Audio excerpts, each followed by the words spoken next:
talk about a sucky vacation.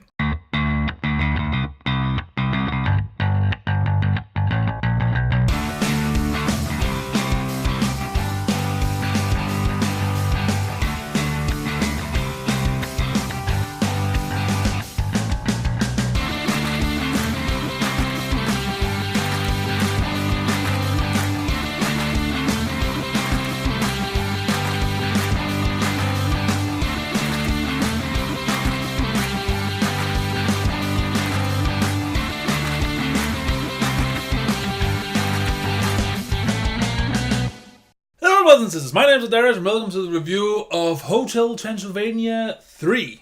I don't think it has a subtitle. Or if it does, I don't care. Welcome to the review. So Hotel Transylvania 3 is the third installment in the Hotel Transylvania series, and we don't really need any more, do we? No, we really don't. And this movie proves it. So the movie starts out with that Dracula and his friends back in the 18th century, I believe, got hunted by this man called Van Helsing. We all know who Van Helsing is. He's the monster killer.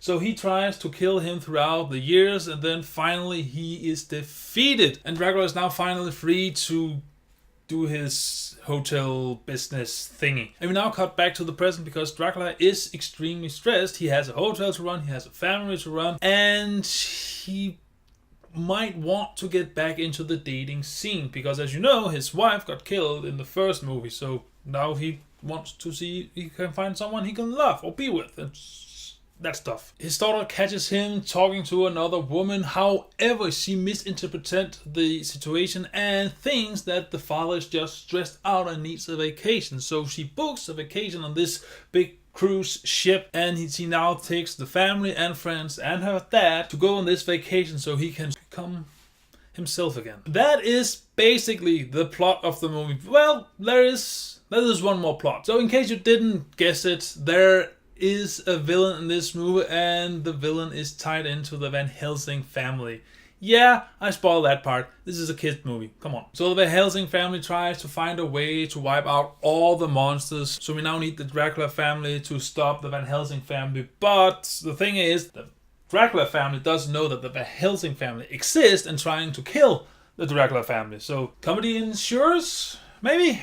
I don't know. So what do I like about this movie? Well, first of all, I like the animation style. It is quick, it is fluent, it is different from what we used to see in 3D animation. We have often seen them in more modern kids cartoons. They often use this quick flash. I call it flash. I'm not sure if it's flash, but it looks like the old flash cartoons you saw on the internet. It looks like that both animation-wise and almost humor-wise. And I also like the voice acting for the most part.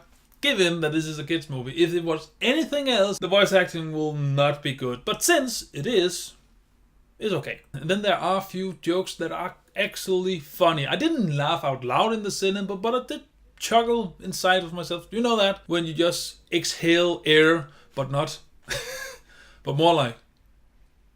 Does that make any sense? I didn't laugh out loud. I didn't make any noise. But inside, I made that exhaling air laugh thingy. And also the runtime is decent. The movie doesn't exceed its welcome. It stops when it needs to stop lengthwise. Well, it could have stopped one scene before that, but nah. Now what don't I like about this movie? Well, first of all, I don't like the story. The story is all over the place. There are 2 or 3, 4...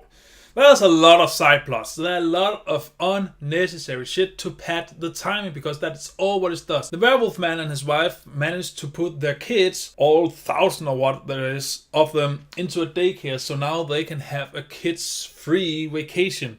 That's a plot. Dracula's grandson, I can't remember his name, smuggles his big dog onto the ship, so that's a side plot. There's Dracula trying to find someone he could possibly date. That's a side plot. You would think that that's the main plot, but reality is just a side plot. Then there's the Van Helsing family who's trying to find a way to wipe out all the monsters. I guess that's the main plot, or the main plot is just the cruise ship vacation trip in all. I don't know. Actually, I just think this movie has no main plot. It's just a lot of side plots put together and then we call it a movie. Now what this does is that it makes this movie extremely unfocused. It has a lot of plot points that goes nowhere and has no resolution or repercussions or anything. There is no consequence to anything.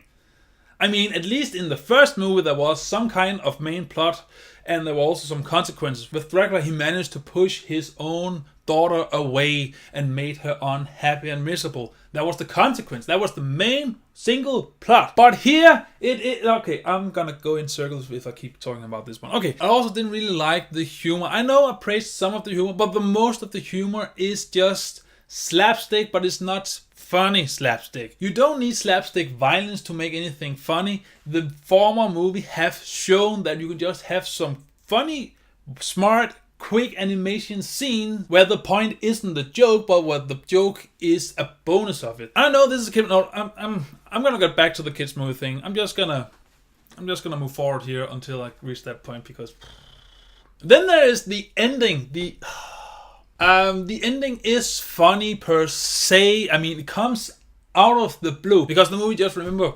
fuck, we need a climax. You there, you the climax, go. And suddenly you have the climax, and then the movie is pretty much over. And when I think about it, that might be a good thing, because that means the movie is over. Yeah, I don't know. And then there's the characters. The characters are not consistent whatsoever. They swing between one emotion and the other, one personality and the other. And my theory is, one, they needed them to act in a certain way to move the plot forward, and two, they needed them to act in a certain way to have jokes. Now, they don't do this in an extreme way, but it does become annoying pretty well. And especially the movies need to tell jokes all the time. All the fucking time. If the movie have just force-fed you a joke, it will cut to another plot and force-fed you another joke. You know what happens when you get force-fed the same thing over and over and over again?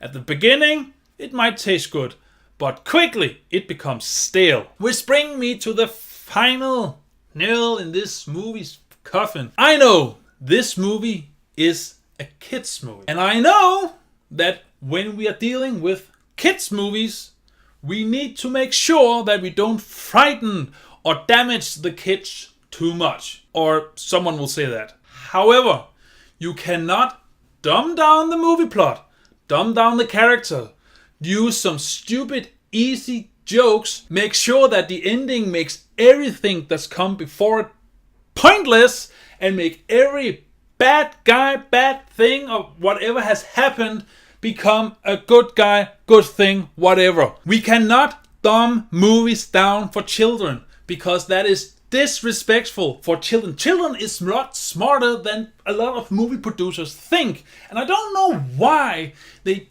insist on making kids movie the most stupid piece of shit ever to force fit. I don't know why. If you look at most of the kids TV cartoons, whatever, from the 90s, they didn't pull their punches. Yes, there was some dumb shit in between, but look at the Batman series, look at Teenage Mutant Ninja Turtles, look at Justice League, look at the Muppets, look at the do you call it Fraggles? I don't know. My point is, the list is long, and this is movies or series that didn't dumb the subject down to kids. It made sure that the kids understood the premise, but besides of that, it made the plot meaningful in an adult way, which would help kids understand the world around them, why things work as they do, and would create a better payoff. Yes, some of these movies or series will get them nightmare. However, they will learn to cope with this because the world is scary. But no, we need to sugarcoat this shit. We need to wrap them in bubble wrap and make sure that nothing happens to our kids, because they can't fathom the complex world out there. They can't fathom some complex and adult movie aimed at kids, because there's a difference between aiming a movie at a kid and just dumbing it down so you can force fit it, so you can put it in front of the TV screen so the parents have something else to do. And I'm sick and fucking tired of every fucking movie producer, series producer, anyone dumbing shit down to kids. If you look at the Disney movies, if you look at the Pixar movies, and if you look at some of the DreamWorks movies, what do? They don't dumb shit down to the kids. They don't force the jokes on them. Everything flows naturally because kids can actually understand that. And I know this point grinds my gears then more than it probably should for this movie. But this movie brought it into daylight, and it infuriates me because I was sitting there not really enjoying the movie because there was a lot of shit that was not going anywhere. There was a lot of humor that was aimed at kids, but it was brain dead humor, so you can't really enjoy it. And I'm pretty sure that most kids, they just laughed at it because they think they're supposed to. All you had was a frame which could contain some jokes for an hour and 30 minutes so you can entertain kids while you do something else. That is what this movie is. It is a piece of shit with some very, very few redeeming qualities. And unfortunately, this movie just suffers under the fact that a lot of these movies that are aimed at kids is fucking stupid. I haven't managed to got all my points across because when you're just in the flow, there's a lot of things that you have prepared beforehand, you just kind of forget. I might look back at this video and go, shit, you didn't even bring out the most important points. And I'm sorry about that, but I just wish that more movies respected their audience. You often also see it in adult action movies. You see it in Transformers. That's just something I pull out of my ass. But Transformers, it dumps everything down, so it's literally pointless to entertain you. And you might go, well, the movie was entertaining. Was it really? Or was there a few action set pieces that looked decent? Because there's a difference. I don't need an Oscar-worthy movie every time. Look at Dredd. It is not Oscar-worthy. It is entertaining. But everything it does while respecting the audience. It sets some rule, it keeps to those rules, and then it just delivers on what it knows it has going for it. This movie, however, it doesn't. I'm sorry. I think I'm just gonna stop here because if I keep going, it will just be the same and same over again. So I will say this: you have a movie that is easy to follow. It has fluent and quick animation. It is actually one of Adam Sandler's better movies, but that doesn't say a lot. And you will probably have your kids entertained for 1.5 hours. However, everything else about this movie, it just borderline sucks. I will say that Hotel Transylvania is a waste of time. Man, at this point, I would rather see Shark Tale. So, Hotel Transylvania 3, have you seen? Please don't.